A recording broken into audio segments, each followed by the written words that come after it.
তো আপনারা স্ক্রিনে দেখতে পাচ্ছেন সরাসরি যে 15 জুলাই থেকে বদলে যাচ্ছে এসবিআই ক্রেডিট কার্ডের নিয়ম। গ্রাহকদের ওপর কী প্রভাব পড়বে, অর্থাৎ যারা যারা এসবিআই ক্রেডিট কার্ড ব্যবহার করেন তাদের কিন্তু জেনে রাখা উচিত যে 15 জুলাই থেকে ক্রেডিট কার্ডে কিছু নিয়ম পরিবর্তন হচ্ছে। কি কি সেই নিয়ম পরিবর্তন হচ্ছে অবশ্যই জানবো আজকের এই ভিডিওতে, তাই অবশ্যই ভিডিওটি শেষ পর্যন্ত দেখার চেষ্টা করুন। আমি প্রতিবেদনটা পড়ছি, তাই পুরো ভিডিওটা ধৈর্য ধরে একটু দেখুন। তো কি বলছে দেখুন, স্টেট ব্যাংক অফ ইন্ডিয়ার ক্রেডিট কার্ড ব্যবহারকারীদের জন্য বিরাট খবর। আগামী 15 জুলাই থেকে বদলে যাচ্ছে এসবিআই ক্রেডিট কার্ডের নিয়মকানুন। হ্যাঁ, নতুন নিয়ম অনুযায়ী শুধু বিল শোধ করতে গেলেই হবে না, বরং এখন ন্যূনতম পরিশোধের অঙ্ক অনেকটাই বাড়বে। আর বদলের ফলে ঠিক কী কী প্রভাব পড়বে গ্রাহকদের উপর জানবো আজকের এই ভিডিওতে। তো প্রথমেই যেটা বলছে, বদলে যাচ্ছে এমএডি অর্থাৎ ম্যাট গণনার পদ্ধতি। ভারতীয় স্টেট ব্যাংক জানিয়েছে তারা মিনিমাম অ্যামাউন্ট ভিউয়ের গণনা পদ্ধতি এবার বদল আনতে চলেছে।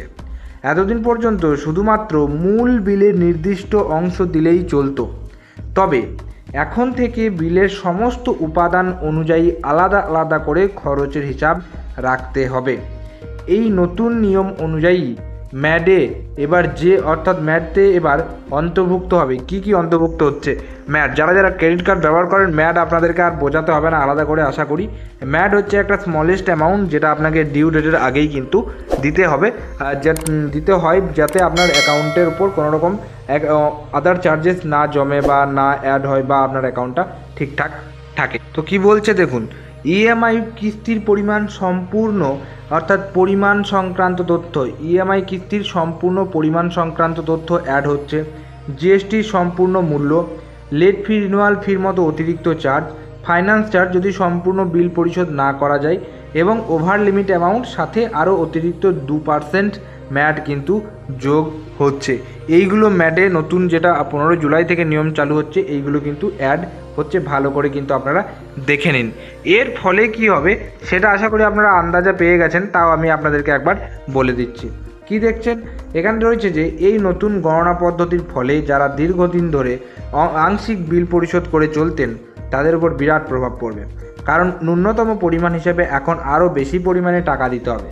স্টেট ব্যাংক দাবি করছে এর ফলে গ্রাহকদের সময়মতো বিল মেটানোর প্রবণতা বাড়বে, পাশাপাশি চক্রবৃদ্ধি হারে দেনা বাড়ার সমস্যা থেকেও মুক্তি পাওয়া যাবে। তবে এই নতুন নিয়মের পাশাপাশি এসবিআই জানিয়েছে কিছু বিনামূল্যের ইন্স্যুরেন্স বা বিমার সুবিধা এবার তুলে নেওয়া হবে। তবে হ্যাঁ, এগুলো শুধুমাত্র কিছু কিছু নির্দিষ্ট কার্ডধারীদের জন্যই, যারা নিরাপত্তার বাইরে কাজ করতো। তো দেখতে পাচ্ছেন সবার জন্য নয়, যারা নিরাপত্তার বাইরে কাজ করতো তাদেরই বিমাটা তুলে নেওয়া হবে। কিন্তু এই যে ম্যাডের যে নিয়মটা, এটা কিন্তু সমস্ত কার্ডধারীদের জন্য প্রযোজ্য, যেটা 15 জুলাই থেকে চালু হচ্ছে। তো আশা করি ভিডিওতে আপনারা দেখে বুঝতে পারলেন এবং কী কী ম্যাডে অন্তর্ভুক্ত হচ্ছে নতুন সেটা জানতে পারলেন। তো এটাই ছিল আজকে আমাদের ছোট্ট একটা ইনফরমেটিভ ভিডিওটি কেমন লাগলো অবশ্যই যে কমেন্ট বক্স রয়েছে নিজের কমেন্ট করে সেখানে কিন্তু জানাবেন। যদি ভিডিওটি ভালো লেগে থাকে একটা লাইক করবেন, চ্যানেলে যদি নতুন থাকেন চ্যানেলটিকে সাবস্ক্রাইব করে পাশে যে বেল নোটিফিকেশন সেটা অলে সেট করে রাখবেন, কারণ আমরা এই চ্যানেলে বিভিন্ন রকম আপডেট সংক্রান্ত ভিডিও প্রতিনিয়ত আপলোড করার চেষ্টা করে থাকি। তাই অবশ্যই কিন্তু ডিজিটাল বাংলা চ্যানেলটিকে সাবস্ক্রাইব করে আমাদের পাশে থাকবেন। তো দেখা হচ্ছে পরের কোনো ভিডিওতে, ততক্ষণ পর্যন্ত প্রত্যেকে সুস্থ থাকবেন, ভালো থাকবেন। টাটা এবং ধন্যবাদ সকলকে।